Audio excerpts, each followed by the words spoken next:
Hi everyone, Pastor Sam here. I wanted to share with you a thought I had. We talked about this yesterday at our staff meeting and then talked through this a little bit last night with our foundations team, our leadership team. And I wanted to share it with you because it's really been spinning around in my head. This idea of patience.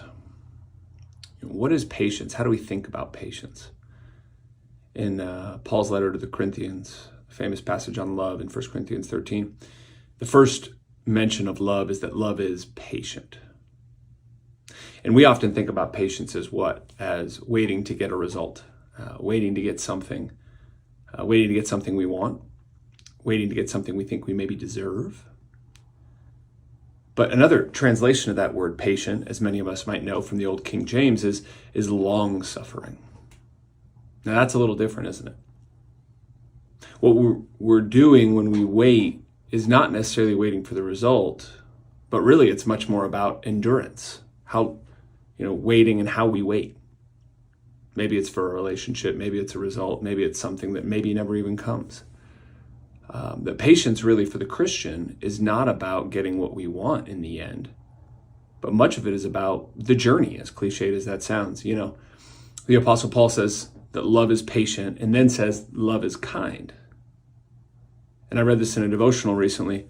I don't think those things are coincidentally the first two. That while we wait and endure, or seek to endure really, that we also need to do so with kindness in our hearts. Because one of the things that happens is if we wait for an outcome, for something we're waiting on in life, we were being patient, but we're really not doing it with kindness. If we think we deserve something, if we think the other person might be wrong, or we're judging something, then what happens is as we're waiting, rather than waiting with kindness and love and the gifts God has given us, we're waiting and resentment builds. Why isn't it happening? Why am I not getting what I deserve? And so the intended goal of Christ calling us to long suffering is actually negated by our position of waiting without kindness in our heart. And so when we wait, when we think of patience, it could be anything. Maybe it's waiting for an oil change that's taking longer than you thought. Maybe it's waiting 10 years for a relationship to be restored. It doesn't matter what we're waiting for. Are we learning patience with kindness?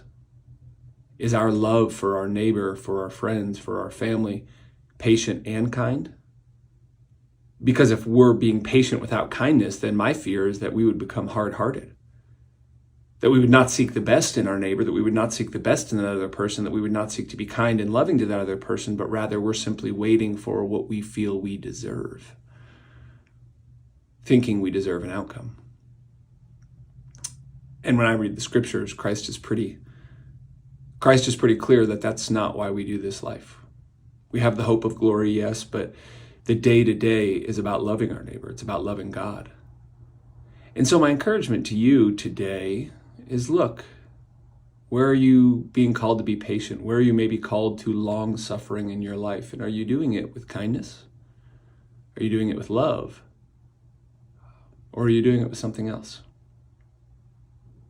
And so I hope you find that encouraging. And my hope and prayer for us as a church is that we would be folks who wait patiently with kindness, regardless of the circumstance, because we have the great gift of Christ. Hope you have a great day, and hope to see you soon.